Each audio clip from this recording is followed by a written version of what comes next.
Auntie. Here we go. Mike and Angie here. I pledge allegiance To the flag of the United States of America and to the republic for which it stands, one nation, under God, indivisible, with liberty and justice for all. Thank you, Mike and Angie. Excellent job. Okay, my president's report. My name is Priscilla Marco, and I am the president of the Van Duzer Street Civic Association. We had a successful cleanup on September 28th in Tappan Park in partnership with various elected officials and government organizations and Stapleton organizations. We were joined by the members of the Civic, business owners, and Stapleton residents. There was recently a horrible car accident which caused damage to an area near the historic town hall in Tappan Park, taking out a fence, a lamppost, and historic signage. Thousands of dollars in damage was caused, and it is yet to be determined if insurance will cover these damages. Additionally, the town hall, which is currently unoccupied, has had severe damage to the roof, which will be very difficult to find the funding to replace under the current economic conditions. The park is also currently occupied by a number of homeless individuals who are in need of services. We intend to be speaking to our elected officials and governmental agencies about the current state of Tappan Park, which is the centerpiece of our Stapleton community, to address this situation. We want to continue to make sure that Tappan Park receives the attention it deserves so Stapleton residents can enjoy a safe and clean park. Other quality of life issues that the Civic has been concerned about of late include that some properties are not owner occupied and are becoming dumping grounds for garbage, and unlicensed vehicles are allowed to remain on the street without being moved, taking away parking spaces and contributing to the litter problem. And most disturbing of all, gunfire is becoming commonplace in our community, even during the daytime. Recently, gunfire occurred on Pleasant Valley Avenue at 6:20 p.m., which could have easily resulted in innocent individuals getting caught in the crossfire. We intend to hold government, elected officials, and those individuals who aspire to elected office accountable to address these issues affecting our quality of life.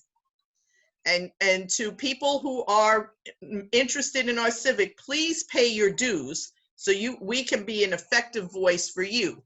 That information is available on our Facebook page, or send us an email at vanduzercivic@gmail.com to get a membership application and information. And now I want to welcome you to the Van Duzer Civics Association's monthly meeting, which is always held at the first Tuesday of the month. My name is, and I want to introduce the rest of the board. Vice President Peter Lisi, please wave when you hear your name. Treasurer Nancy Galarza. Corresponding Secretary Maria Bird, I don't think she's on right now. I am on, I'm here. Oh, you're on. Okay, hi Maria. Corresponding Secretary Rose Usinowski, I don't think she's on yet. And board members at large, Mike Calise and Anjanette Pinkston, who are right there together, and Jacqueline Fraser, you heard earlier, and Donna D'Ambrosio. Hello, everyone. Hi, Jacqueline. And Donna. Yes, unfortunately, I have to be muted because of the babies. That's okay. That's okay. Thank you. But everyone, hello. Sorry about that, Priscilla. No problem. And Donna, you want to wave or say hi? All right, I did see she was on. So tonight's meeting, the Civic is suspending the rules of our normal agenda for tonight's community forum. And if any member has a neighborhood concern or complaint, please email the Civic at vanduzercivic@gmail.com or contact a board member personally. Due to the general election being on the first Tuesday, which is November 3rd, our next monthly meeting will be changed to Tuesday, November 10th at our usual time of 7:30, and then we will go back to the normal order of business and agenda. As always, all our meetings are open to the public, and we hope that you join us next month as we continue to meet on Zoom. And now to administer the rules and procedures for tonight's meeting, Vice President Peter Lisi. Hello, Van Duzer Civic. I miss you guys so much. We'll be meeting in person real soon. We'd like to give first, we'd like to give a special thank you for everyone participating in this evening's community forum, especially Spectrum New York One News. Tonight, we will be hosting our annual community forum with the candidates running for Congress, New York State Senate, and New York State Assembly. This evening's forum has a few guidelines that everyone in attendance must adhere to. All questions submitted by Civic members are all issue-based and have been safeguarded by me to avoid any candidate having advanced knowledge of any question. Tonight's community forum event is being recorded and broadcast live on Zoom and will be available for replay.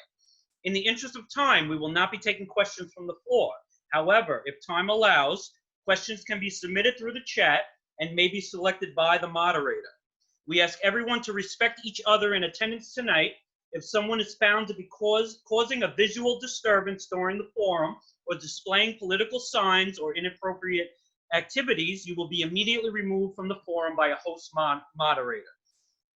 The Van Duzer Street Civic Association does not make political endorsements and is offering this forum only as a means of informing residents and business owners in the Stapleton community about the candidates who are running and their positions on issues that affect the Stapleton community and the North Shore.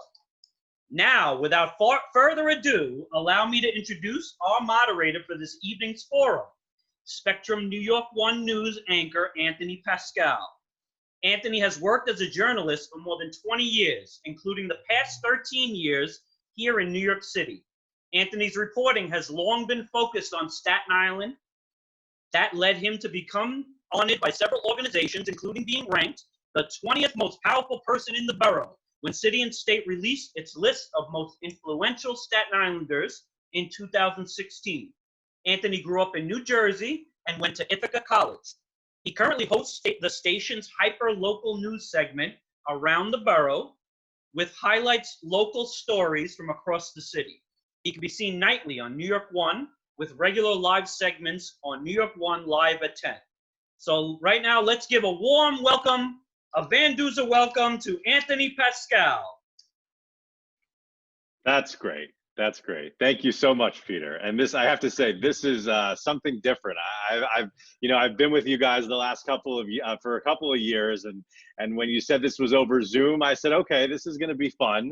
And there's a definite difference in dynamic, but it's glad you guys always have a good turnout. I lived in Stapleton for some time, so I know what the community is like there. I know how invested people are in the politicians, in the community, and all the issues that there are. So it's always great to be able to, really take your questions to the politicians, find out one-on-one the answers that you want to hear. And that's what we're going to try to get to tonight, is to talk to those who are, looking for your vote on election day and see if they can answer the questions that you have proposed. We have a few races that we're going to go over. We have the race for Congress. We have the state assembly race, as well as the state Senate race. We're not going to get to the race for civil court judge between Ron Castorina and Alan Crawford, but that will be at the bottom of your ballot. But let's start with the big one, the big race that I know a lot of people are really interested in. It's a very heated race right now. There are tons of ads all over the airwaves right now. Both candidates, I know, have a lot to say. Unfortunately, we're only going to hear from one of them tonight. Nicole Maliotakis told us that she did have a scheduling conflict, so she will not be with us tonight. But we do have Max Rose. He's the current congressman from the district, and I'd like to welcome Congressman Rose. Congressman, thanks so much for being here. Anthony, thank you so much for having me. I knew you were going to be here, so I said, you know what? Let me try the Max Rose wardrobe there. That's what I'm talking about. Right out of your book. Priscilla, all right, let's get right to it. Peter, I'm loving the signs, buddy. And thank you all so much for being here. I look forward to a great conversation.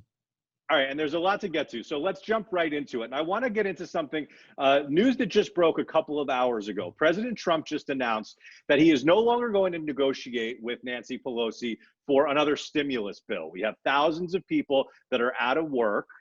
We know that businesses are struggling. There were a lot of people that were counting on another stimulus bill, people at home. Maybe it was going to be another $1,200 check. The president now saying that there will be no negotiations until after the election. Your thoughts? Absolutely. Thank you for bringing this up, because this is the most important issue that we are facing today. Over 100 days ago, I voted on over a $3 trillion stimulus bill out of the House, the HEROES Act.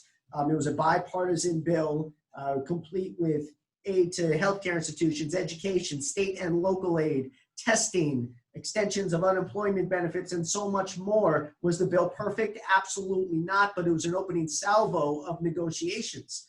Little did we know, though, that it would languish in Mitch McConnell's legislative graveyard for the entire time. The Republican Party has yet to stand up and say whether they're actually for state and local aid, yet to stand up and say that they believe in a stimulus package that is commensurate with the scale of the public health and economic crisis that we face. And there is a human toll to this. We are talking about the potential for essential workers, cops, firemen, nurses, sanitation workers getting laid off in New York City. The potential that we will not have the resources needed to fully address this pandemic. This is as real as it gets, but I have not just sat on the sidelines.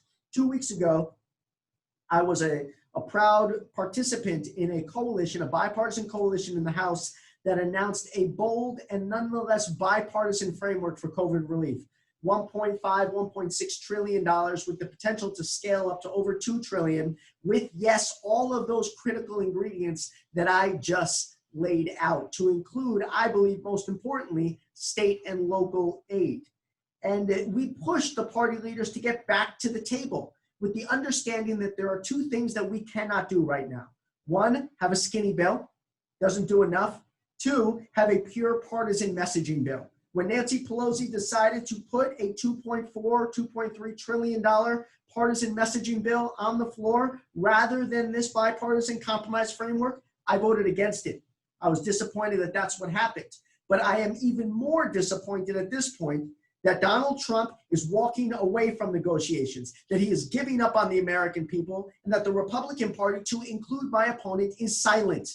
We cannot have this type of blind party allegiance at a moment when the American people and New Yorkers are suffering. We have to put the country first, and we have to have bold action.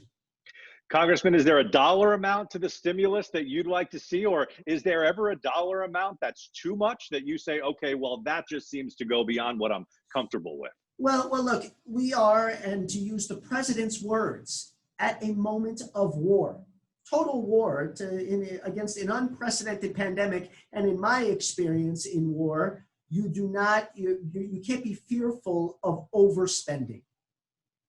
Okay, all right, let's talk about some. That's not the situation right now, but let me say this though, okay? There is clearly a number that can reach a bipartisan compromise. And that is the number that we laid out after a long and arduous trust building exercises and negotiations and building out this framework. So 1.5 to $2 trillion, I think, is what is possible right now. But we cannot give up on New York with this president and his fully owned subsidiaries just walking away from negotiations. Our city will suffer. Staten Island will suffer. It is unacceptable. All right, I want to switch gears to something that Priscilla was talking about a little while ago, and that is, you know, if you live in Stapleton, there are nights where you hear gunshots. And obviously, there is a spike in crime that the police department has spoke a lot about. I'm doing a story on New York One today that talks about car thefts around the city. They're up 60%, and there's not really a clear answer as to why. So let me just get your from the broad sense about the increase that we've seen in crime. What do you think is responsible, and is enough being done to combat it? Well, there is obviously more than a few ingredients that are causally related to this spike in crime, from the effects of city council legislation to spikes in unemployment related to the pandemic, to so many other issues. But let's focus on what needs to be done and what I have done and where I stand. I'm the only one in this race that has served in uniform. I'm the only one in this race that has been in harm's way. I understand that we can't be doing things right now like defunding the police. It is the absolutely wrong answer. So we have to be pushing for more money to our law enforcement. I fought for more counterterrorism funding. I fought for more funding to protect our religious institutions. I've been a leader in Congress in the counterterrorism space. We also have to realize that gun crime in New York City specifically is inextricably linked to the absence of federal gun legislation. A vast majority of the guns retrieved from crime incidents in New York City originate down south, flow up to the north via the Iron Pipeline. We have to have things like universal background checks. We have to have things like an assault weapon ban, a high-capacity magazine ban, and we have to be able to continue to push more resources specifically to the NYPD, specifically also in the area of intelligence gathering. So much of this gun crime is related to particular gang networks in New York City that the NYPD knows how to address and needs the resources to do so. I want to go back to something you said before where you made it clear that you do not support defunding the police. However, your opponent has repeatedly said on occasions in television ads as well that you've marched alongside people who have called to defund the police. Right. So set the record straight there, and are you trying to play both sides, as she would say? No, absolutely not. That march was not a march to defund the police. That was a march under the banner of uniting Staten Island and calling for this country to fulfill its promise. The words peace were in the actual poster.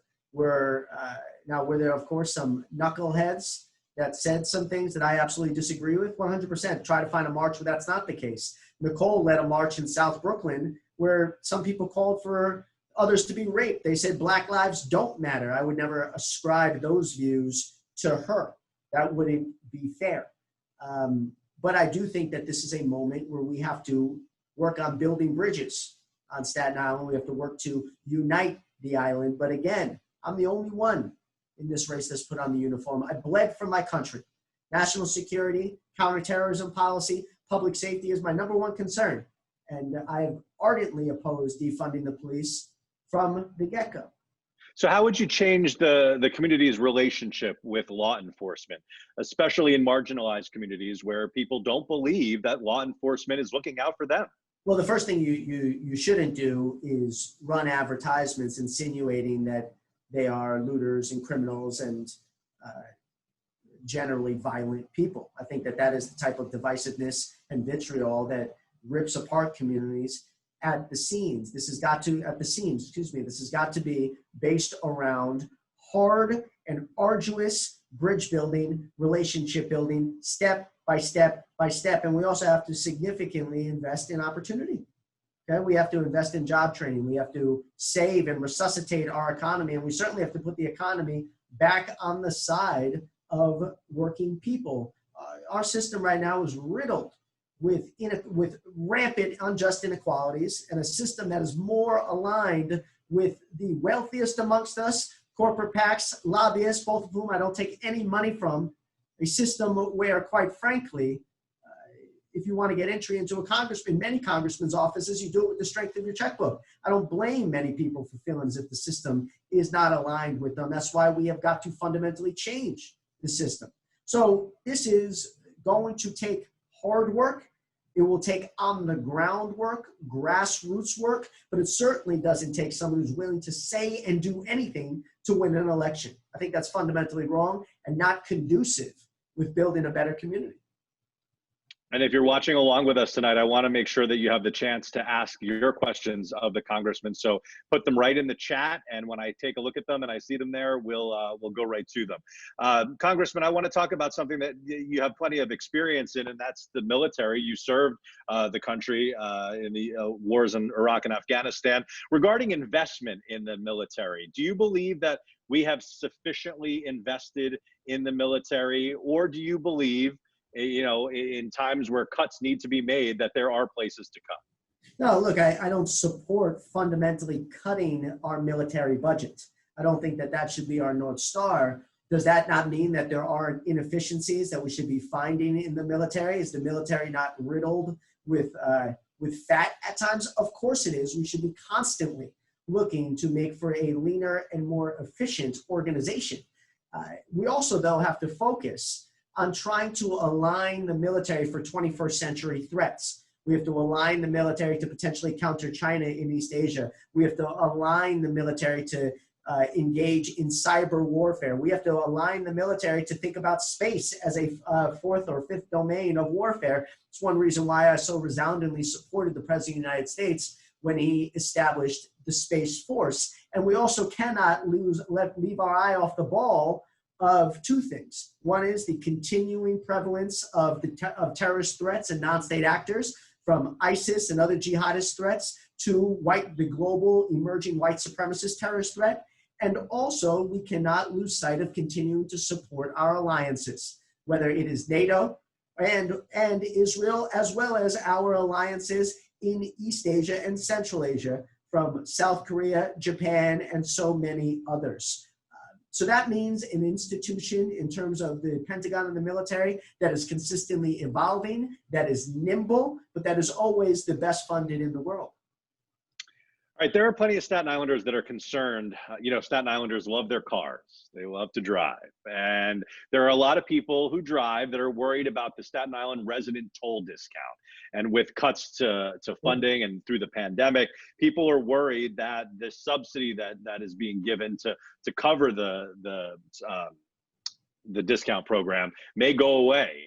What are you doing to try to prevent that from happening, and where do you see that stand? I really thank you for bringing this up. That subsidy discount is there right now because of really strong bipartisan work of folks like Mike Cusick, Diane Savino, State Senator Lanza, and so many others. But it is intimately, and as well as so many other state policies and state resources, at this point, during a moment of an unprecedented economic crisis, is intimately connected to whether or not the federal government can step in with additional aid to New York City and New York State. And what you see folks like Mitch McConnell saying is, oh, that's just a blue state issue. You say that about, they say that about additional aid to the MTA. This can and will affect our immediate lives if we do not do something. And despite that, though, shockingly, my opponent, Nicole Malliotakis, is silent on this issue. She refuses to stand behind state and local spending. She says, I support the Republican position. She says, I support the President of the United States stepping away from these negotiations. It's a good thing that we don't do this blue state versus red state dynamic when there's a superstorm or a hurricane down south. We don't stand back and say that's a bunch of Republicans. No, we say these are Americans. They should be doing the same thing about any city or any state, New York included, that is experiencing fiscal duress right now. We have got to rise to this challenge, and it's one reason that I've been working so hard on developing a bipartisan framework and pushing it across the finish line. Let's talk about one of the big issues down in Washington right now, which is the nomination of Amy Coney Barrett to the Supreme Court. First of all, do you think the Senate should even be taking up a vote? No, I don't. I stand with Mitch McConnell from 2016, Lindsey Graham from 2016, when they said that this should not be done so close to an election. It's the height of hypocrisy to suddenly switch. And also, let's not forget, okay? But Congressman, let me stop you there because I have to ask you. Do you really believe that if the shoe was on the other foot and the Democrats were in the same situation, that the Democrats wouldn't move on this nomination? Quite frankly, if they weren't, if they were suddenly saying, exhibiting their own form of hypocrisy, you better believe that I'd be calling them out for it. It'd be totally wrong. We have to try to build a politics in this country where you don't just say something or develop an opinion or a policy position based off your party affiliation.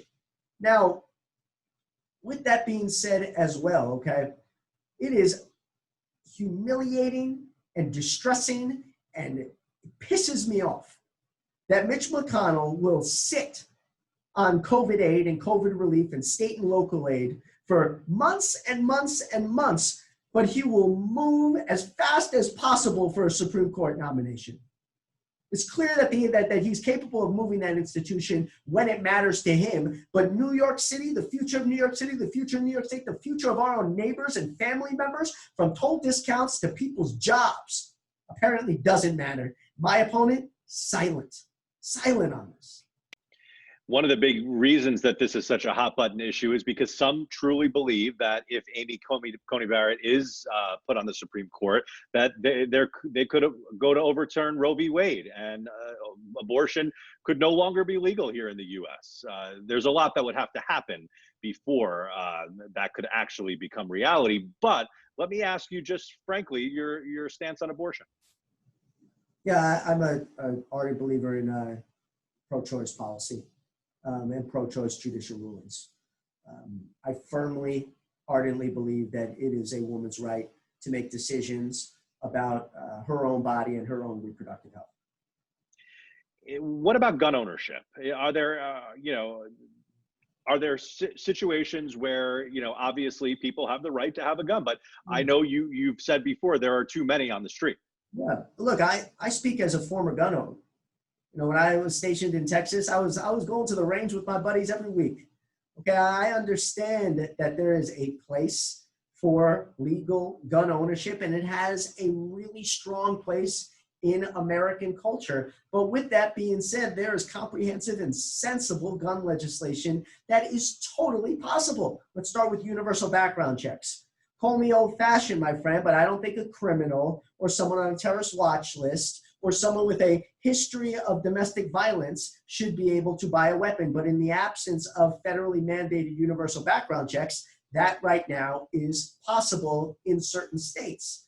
I certainly believe in federal grant programs for the establishment of red flag laws, something, again, that my opponent shockingly voted against at the state level. So, and I do stand behind an assault weapon ban on further sales of assault weapons. I carried an M4 in Afghanistan. I don't think that weapon needs to be sold on the streets of America. All right, I want to ask you a couple more questions, and then I'll give you a chance to kind of address the group as a whole and kind of make your closing argument. But I think a lot of people have looked at your race with Nicole Malliotakis, and the first thing that they might notice is that there are plenty of negative ads, and there seems to be a lot of back and forth. How did it get there? And right now, are you proud of where the campaign is? Yeah, look, I'm the only one in this race right now that's run any positive ads. Let's not forget about that. And we certainly have a record that we are running on, whether it is initiating the seawall project on the East Shore of Staten Island, a piece of legislation that I got done within my first 90 days, to the Victims Compensation Fund, a $30 billion effort to be there for those who were there for us in the immediate aftermath of 9/11, to writing the bill, pushing the bill, advancing the bill to put sanctions on Chinese pharmaceutical companies who are pushing illicit fentanyl onto our streets, a bipartisan bicameral bill that was signed by the President of the United States to increasing counterterrorism funding, increasing funding for the opioid epidemic for over $100 million. But this election does boil down to a very simple decision. Who's willing to stand up to their own party? Who's willing to be an independent fighter that can produce results? I laid out earlier how I voted against the speaker's blindly partisan, a messaging $2.4 trillion COVID relief bill that would be dead on arrival. I even further back supported the President of the United States and voted against my own party in support of his killing of Qasem Soleimani, the Iranian terrorist. And we accomplished all of this amidst a divided government, when plenty of people could have said, as some of my colleagues say, I'm sorry, I can't get anything done. The Republicans have the Senate and the White House. That's not okay. Those types of excuses are not okay because people are suffering and they need to see that government can work. My last question for you is, I remember actually being at your campaign headquarters the night that you won your race for Congress. And you were the only one that showed up. Everyone else, they went to the office. Some might say that it was. Some might say that it was a surprise there. But now that you've had a couple years on the job, tell everybody, what it is that you like about the job, and talk about maybe something you've been surprised by, and what's the biggest challenge. Yeah, so every day that I get to do this job, it is a total honor and a total privilege. The fact that we get to help individual families with everything from dealing with Medicare issues to Social Security benefits, to the fact that we get to go from community to community, family to family, and say if it matters to you, it matters to us, and bring their voices to Washington, D.C. and fight for people, irrespective of who they vote for, irrespective of their partisan affiliation. And it is my sincere hope that I can do this so long as I can continue to earn people's trust and confidence. And so I'm just overjoyed with the job in that sense. Of course, the biggest surprise, if you had told me, 2 years ago that I'd have a 7-month son right now, I'm not sure if I would have immediately said, yeah, of course that's going to happen. I'm pretty sure most young parents can't say that they knew that was going to happen. But every day that I get to come home to Miles and give Lee a hug, and Miles just joined me in the office today, it makes me sad that I don't get to spend more time with him. And I got to figure out how to do that. And lastly, the biggest challenge in Washington over the past 2 years? Well, the biggest challenge remains how to substantively and comprehensively advance anti-corruption measures so that we can finally put this system on the side of the American people. Donald Trump runs on draining the swamp. Democrats run on it. And then we still need to work to get everyone on board. I wrote the bill to wipe corporate PACs off the face of the earth. I wrote the bill to eliminate the lobbyist disclosure loophole that allowed people like Tom Daschle, a Democrat, Michael Cohen, a Republican, to lobby without officially declaring that as a profession. We still have work to do. And the swamp is deep. The swamp is ingrained, but we will not rest until we drain it. One of the first interviews I did with you, you made it clear that you would not support Nancy Pelosi as House Speaker. Where do you stand on that now? Yeah, no, I'm not going to break my word on something like that. I think then, and I won't going forward. All right, last chance to make one more comment to the group here. No, look, it is, as I said at the beginning, we've covered a lot, my friend, today. And it's been just such an incredible privilege to represent each and every one of you in the halls of Congress. We've accomplished some things that are incredibly special, incredibly significant. But as people are suffering today, we have so much more work to be done. And to that I say, we're just getting started on our work. It is still possible to put government on the side of working people. And it is still possible to make sure that we do things like erase our commuting nightmare, rebuild our infrastructure, eliminate gun violence in America, lower prescription drug costs. We're going to get those things done. And I sincerely hope that I can earn your trust and continue to earn your confidence going forward. So thank you so much again, and God bless each and every one of you. All right, Congressman Max Rose right there. Thank you so much, Congressman. Good luck to you. And again, his opponent, Nicole Maliotakis, the Republican in this race, was invited to tonight's forum. She told us that she had a scheduling conflict. Congressman, take care. Thank you. Let's move on to our next race. Paul, welcome. Thanks so much for being here. Thank you. Thanks for having me. I'm going to give you a chance because I have a little bit of a bio here of you, but I'd rather, now that we have the opportunity, why don't you just give the people of the Civic a little bit more about you, and here's your chance to introduce yourself to everyone.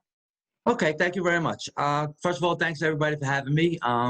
Thanks, Peter, for inviting me. First of all, my name is Paul Ciurcina Jr.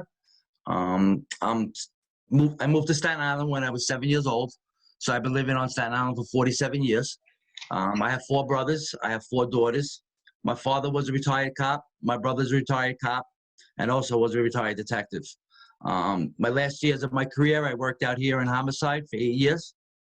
I know Stapleton Projects. I know West, all the North Shore.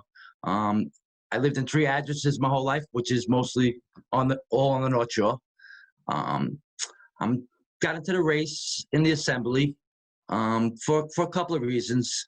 One was the bail reform, and then as COVID hit, and then we lost the Republicans lost in 2018, and it was a one-party rule in Albany.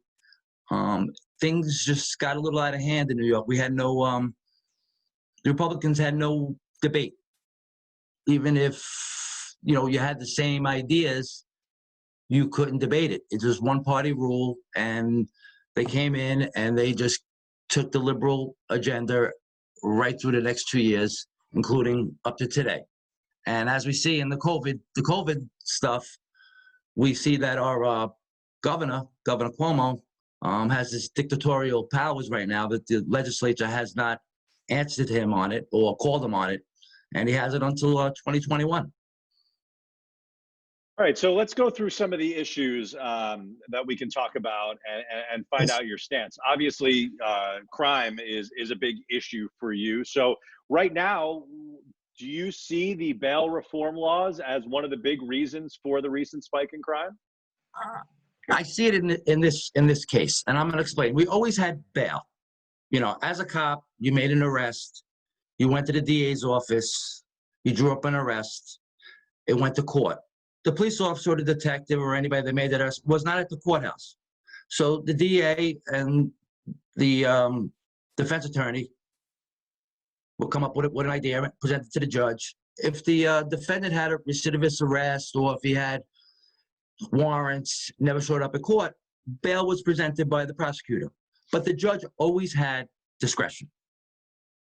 And that was the big thing. If the person never got in trouble, it could have been a robbery, not with a gun or not with a knife. It could have been a strong arm robbery. He might have let go. He might have been let go with his family.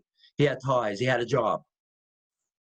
But the bail reforms that they did specific crimes, which major felony crimes that people are not even given offered bail. They're just let out of jail. And the last year and a half, you have seen recidivists come back committing crimes, and actually the same crimes that they were already arrested for. So how would you change the law? The law that it's set right now, I mean, the minor crimes, absolutely, I believe it should be on a one-to-one. It should be on a one-to-one basis. I mean, it should be your character. It should be what you've done before. If a person walks in front of the courthouse, never been in trouble, and this is not a black or white or ethnic thing. I mean, it's what you've done. People have to be accountable for what they do. If they're not going to show back up in court, you're not being convicted or nothing. You just have to show back up at court, and then let the process work out. Let's talk about schools. Do you believe kids should be in school right now, in person? That's a good question. That's very close to my heart. I have 4 daughters, and they run in all different ages. I have 2 in graduate school. I have a 15-year-old, and I have a 12-year-old. Last year, thank God, my 15-year-old wanted to go to Catholic school. Everybody went to public school up to 8th grade, and so she's in Moore right now, Moore High School, and actually doing great. 3 days on, 2 days off.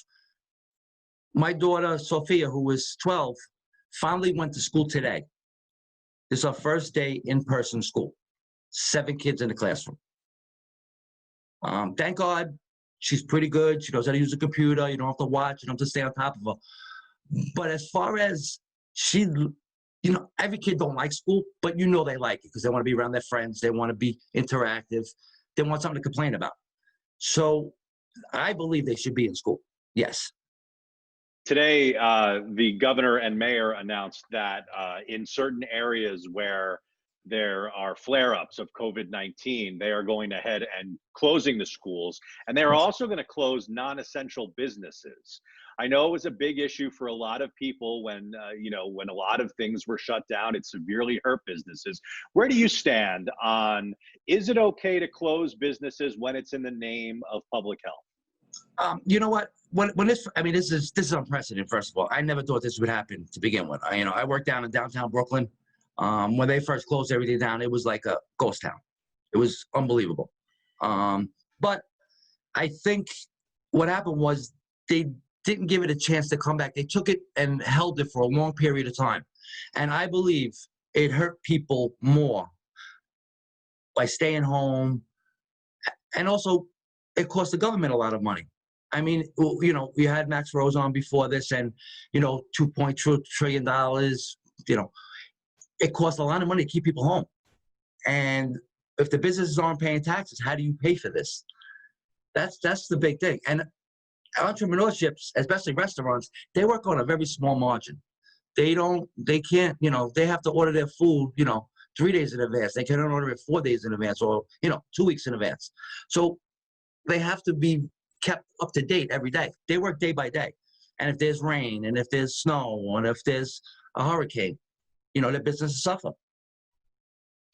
Let's talk about your experience. You gave us a little bit of background on yourself, but what makes you think that you're qualified to take on the role of a state assemblyman? Okay. Well, actually, to be honest with you, you know, I'm not a politician. It's my first run for a race. I do know my district. I've lived there 47 years. I always liked politics. I studied it. I researched it. But as a cop, you know, I did 22 years. People don't understand, as being a cop, you are a public servant. You're not elected official, but you're a public servant and you serve the people. And as of right now, they're being, you know, they're very under attack. They're getting physically assaulted, mentally assaulted. You're losing very, very, very accomplished detectives and cops that have 20, 30 years on a job, and they're leaving and not teaching the young ones. And that's how I learned. So it's my thing of running is that I just want to be part of my community still, because that's what I looked for. You know, volunteer work, you could go to someone you want to volunteer. Some of them say, no, we don't, you know, it's a little cliquey or something like that. But in politics, and especially in my area, it's a 3-to-1 Republican, 3-to-1 Democrats, one Republican. So it's a very hard district to win. I think I can win. I have a name out there. I've been hitting the pavement every day. My luck is that COVID hit. I couldn't do what a politician was supposed to do. You couldn't raise hard to raise money this year. Yeah. So it was a tough year. And if you were talking about the police, yes, and we know how there are issues right now with policing. We know about how certain communities feel, how people have watched George Floyd get killed, right? You know, we've seen the video numerous times. Do you believe that there needs to be change within law enforcement? There's always places to be changed. I mean, the police department changes in the 250-year history of the police department. All right, but sum it up for us. What do you think should be at the top of the list when it comes? I mean, you know, I will Monday morning quarterback George Floyd. I had the luxury of working for a 35,000, police department. In a lot of these small towns, you may have 15, 16, 20, 30 people, cops. Maybe they aren't trained as good. They don't have the money to train them. What I see in certain situations, what I would have done in the George Floyd thing, to be honest with you, and my people that I've worked with, I would have sent them right to the hospital. That's me. I only can speak for me and people I've worked with. It happens every day. You get an emotionally disturbed person, even if he committed a crime, you know he's not doing right. So it's a very unfortunate incident. It was a horrible thing to look at, that guy on his neck. Absolutely. But there's always changes. And New York City's police department, I mean, from the Knapp Commission to today, has been a big change as far as corruption. And, you know, cops get paid well today. We have a lot of, we do get overtime. You have a lot of movement in the department. There's tests you could take. So the corruption issue is not there. It's more probably, of course, you could always teach cops how to be better at their job and be more community oriented. Finally, since we don't have a lot of experience to judge you on because you haven't been in politics before, you know, Which at is not a elected bad thing. office. It's not a bad No, thing. and like you said, this is your first race. But I'm wondering, is there a politician or are there politicians that you look up to that maybe you know, seek to follow in their footsteps? You know, when I was a cop, when I was young on the job, always, even as a teenager, you always looked around the room in the school. I went to St. Peter's High School, and you always try to judge yourself against other people. Do I like that person? Do I like this person? Do I like that person? So what I've done in the last year, 11 months, and I've listened to people. I listened to Max Rose just now. I listened to him very well. You know, see how he speaks and how he talks, but it always comes down to what I believe and what's in my heart. And I think there's a lot of changes that could be on Staten Island. I think Staten Island's a great place to live. I think we're different than the other 4 boroughs. I think we get along better, even racially. We get along much better. You didn't get the riots and everything that you've seen in the other 4 boroughs after the George Floyd incident. Politics on Staten Island. I mean, I'm new in this party, so you know, I'm judging people as I go. I didn't say it had to be a Staten Islander. It could be any politician. I really, as a young kid, my first president that I really looked at was President Reagan. I didn't vote for him. My first president I voted for was George Herbert Bush, but it would have been Reagan. All right, Paul. Any last words for the group? No, one thing. It's very hard for me to talk about myself, but I do want to let the group know what kind of cop I was. And my father was a great cop. And that's where I learned a lot of my stuff from. I did receive the highest medal, the Medal of Honor, on the job. I was under fire, 35 shots at me. My partner got shot in the head. I pulled him out of a building in Brooklyn, and he did survive. We got him to the hospital quick enough. Thank God I didn't get shot, but I received the Medal of Honor, which was a very high medal. My father, on the other hand, he worked in the 70s in the 79 precinct, and he was in 3 shootings and got shot once. 2 of his friends got killed by the BLA. So a lot of these things that I've known when I was a kid with Antifa and the BLM and everything, it's almost like coming back to fruition of what happened in the 70s. So that's what I want to just explain to everybody. All right, Paul Ciurcina. He is running for state assemblyman against the incumbent, Charles Fall. Paul, thanks so much. Great stories, and thanks for sharing your opinions with us. And it's great to meet you, Brad. I always watch it, but I have Verizon now. I'm sorry. I can't see it. To hear that. All right. Thanks, everybody. I appreciate it. Okay. Thank you. And Thank you. we have one more candidate that we are going to speak with, and that is the state assemblyman, Charles Fall. Assemblyman, are you here? Yes, I am here. How are you? I'm doing well. This is an interesting forum, a different way of doing this, but I think it's working out. I think everybody's, you know, having a chance to kind of talk about where they are. You know, you're a relative newcomer to politics, only on the job a couple of years. You know, let me start with that. You know, what have the last couple of years been like for you, and why do you want to keep this job? One, it's a great honor to represent my hometown, the area that I grew up in, the area where I'm raising my family. And there's a lot that I've learned over the last couple of years, you know, how things are done in Albany, and unfortunately the whole budget process and how bills are put in the budget, it's completely, I don't think it's the right way to do it. But, you know, with the bills that I've gotten passed and the relationships that I formed over the last couple of years, and the resources that I was able to bring back into the district, working with the city on a number of things. You know, it's been, I could say, an honor and also an quite interesting experience. All right, let's talk about what some of those things that you're proud of are. What are some of the big issues that you feel like that you've accomplished over the last couple of years that have you deserving another couple of years? Absolutely. So in my first term, as a freshman, my first 2 years in office, I was able to get 6 bills passed in the Assembly and in the Senate. Out of those 6 bills, 4 of them have been signed into law. The only 2 bills we're still waiting for the governor to sign into law include the bill that relates to urgent care facilities shutting down for no reason, and also homeless shelters. So the city, the bill that relates to urgent care facilities, this was related to the city MD that closed in the district during the middle of the pandemic. And the reason why they closed is so they could reallocate, so they could repurpose staff to New Jersey and Manhattan, because they basically felt that Staten Island was not important. So I passed a bill that would basically require any urgent care facilities on Staten Island to provide a 30-day notice to the State Department of Health before closing. And that bill will also require that a study is done on urgent care facilities to better understand what other issues they may have that the public may not be aware of. So that was a bill again that we saw during that was related to an issue that we saw during the middle of a pandemic that shouldn't have happened, so it does not happen again. And the second bill that we're waiting for is related to homeless shelters.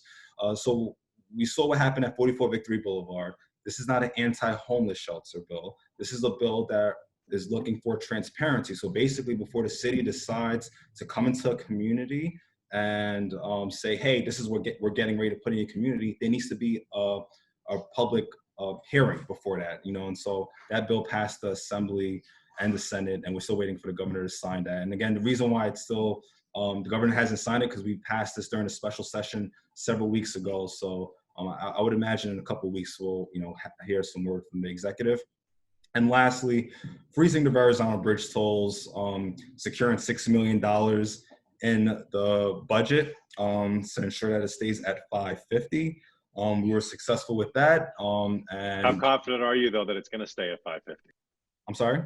How confident are you that it's going to stay at 550? Well, I know, look, every year this is a battle with the MTA. They're constantly trying to, raise our tolls for Staten Islanders. And I'm going to continue to make the case that this is the Verrazano Bridge is the only bridge that connects Staten Island to the rest of the city, right? And other boroughs, right, and this is a good example of the Staten Island being a forgotten borough. Other boroughs have other bridges where they can get into their respective boroughs for free, right? And we don't have that luxury on Staten Island, which is why a toll hike on any Staten Island bridges should be off the table.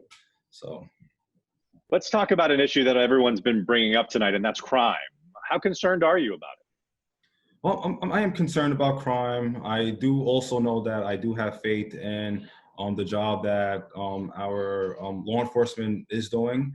But at the same time, we do have to ensure that as a community, we're doing our part, right? So if we see something, we have to say something. One of the things I'm currently advocating for is to do or have more gun buyback programs in the district with the recent gun violence we've seen, which is, again, completely unacceptable. And, the message that, we sent during the event that we had a couple of weeks ago, and we want to send a strong visual, with the casket and handcuffs. If you have an illegal firearm, there's two things that will happen. It's either you end up in the casket or you will end up in handcuffs, and we want to keep our streets safe. We want to keep our kids safe. And I have two girls that I'm raising in this neighborhood in this borough, and I want to make sure that they feel safe when they walk outside. There's no reason why, anybody should have to feel unsafe in the area that I grew up in, so I take it very personal We've seen protests throughout New York City, not as much on Staten Island, but we hear people loud and clear talking about racial injustice. We hear about calls to defund the police. I'm curious as to where you stand on, what needs to change, if anything, with the police department, and where do you stand on defunding the police? Yeah, hold on, one second. So with defunding the police, I think when people are using that term, I think folks need to be mindful that we are in a city that is a #1 target across the world. People are constantly trying to find a way to harm New Yorkers. So we need to be very mindful with the rhetoric that we're using when we're talking about defunding. But when we're talking about, I think what the public is really looking for is accountability and transparency.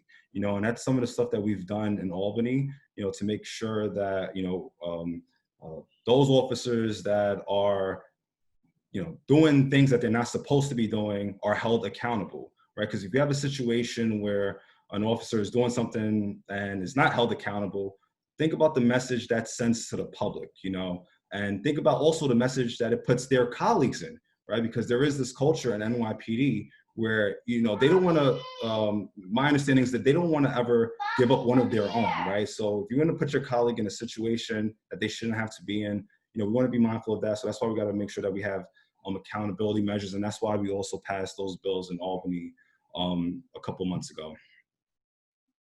In terms of schools, do you think schools should be open right now for in-person learning? So I think, you know, we have to go with, I'm sorry, 1 second. Can you just give me 2 minutes, please? Just 2 minutes. I apologize.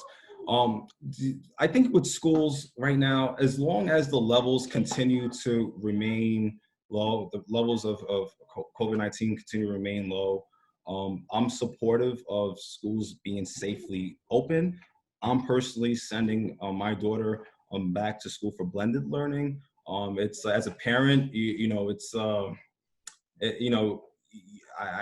one of those things where I want her to make sure that she still has that interaction with her classmates, but at the same time, I want to make sure that she's safe. You know, I do have confidence in our public school system right now. You know, they haven't given me a reason not to be confident in them, and so, you know, I do feel comfortable where we are right now. But if we have a situation where cases are going up, then I think the city definitely has to reassess. And I also encourage parents to reassess, you know, whether they send their kids to school or not. I want to get a real local issue here. Recently, it was announced that the North Shore Bus Rapid Transit program is going to be delayed again because of a lack of money to complete the project. You know, what needs to happen in terms of transportation on the North Shore? Will this bus rapid transit that we've been hearing about for so many years ever really happen? Yeah, so I'm going to, again, continue to hold the MTA accountable for this. One of the things I am not happy about, and this is, I think, where, you know, the city has done a good job at, right? If they're delaying a project, they're going to let you know how long that project will be delayed. The MTA came back to us and said, this project is going to be delayed, but they didn't come back to us with a timeline. And so now I'm pressing them from that timeline, because the MTA is very good on coming to every single elected official in Albany and asking them exactly what they need every single budget. So if they're gonna, you know, look for any support from me for any future MTA projects, this is one of those things that they need to be very transparent on, because we're gonna make sure this thing happens. And I understand too, at the same time, this is one of those things where, you know, it's still in an early process. And one of the things that I've been also focused on in my first term is getting the MTA to phase out the BRT. You know, so, you know, for instance, you could have phase one that's basically from, and this is just, you know, phase one from Arlington to, just say, Port Richmond, and phase two from Port Richmond to, you know, Randall Manor, right? So it's like, you know, trying to get them to rethink the project and get this project started sooner than later. All right, I'm going to give you just a chance to make the case to the voters one last time. Any closing thoughts? Yeah, so again, thank you, Anthony, for all the good work you do. I always catch you on New York One, and I do have New York One, so I do catch you a lot. We like that. Thank you. I also want to thank Paul for all his service in NYPD and as a resident in our community. So thank you, Paul, for all that you have done. You know, since I've been in office, I've been, you know, it's been an honor, right, to serve the neighborhood that I grew up in, that I lived in my whole life. You know, as a freshman, you know, I was able to deliver on 6 bills, 4 of them that have been signed into law, 2 that we're still waiting for the governor to sign. We're able to freeze the tolls for Staten Island resident. I do know if I do have the honor of being reelected again, all of my efforts are going to be focused on how do we help our small businesses and those that have lost their jobs during the coronavirus. So everything's going to be post COVID-19, and also making sure the state's finances is back to where it should be as a result of this. So thank you again to not only the Van Duzer Civic, but Priscilla Marco for her leadership, and all the members. It's so good to see all of you virtually. Thank God nobody has dial-up, because I can see you all clearly. And with that being said, that's all I got, Anthony. Thank you. Assemblyman, one more question, just because I just noticed it come over chat, and this is like one of those really hyper-local issues. Nancy G says that since police are no longer addressing noise complaints, what can we do to report large house parties with no masks, no social distance, and crowd spills over to the street, very loud music until 3:30 in the morning? Are you aware of similar complaints, and what can people do? I have heard of those similar complaints, and I've been definitely speaking to the city about enforcing this, because if we are not careful and if we are not enforcing this, we're going to see an uptick in COVID-19 cases in our district. And that basically means schools will close and businesses will close, and we don't want to hurt our communities. So we want to encourage our neighbors to do the right thing. And of course, please not have large parties. And if they do, we're going to have to see enforcement on that end. And that's one of the things that I am supportive of, because again, we don't want to see, we're in the middle. But I think her question was, where can she go for help? Because it seems like she's calling probably 311 or police, and she's not getting any kind of response. Please call my office, and then we'll reach out to the necessary entities, and also share with us the area that is of concern. Okay, Assemblyman, thank you so much for your time. Appreciate it. Good luck on Election Day. And that is going to do it for our forum. I am going to wrap it up on my end. But Peter, do you want to take it away and close things out? Thank you very much, Anthony. We appreciate you year after year participating with us. You do a superb job. And thank you very much. We wish to see you on the tube tonight.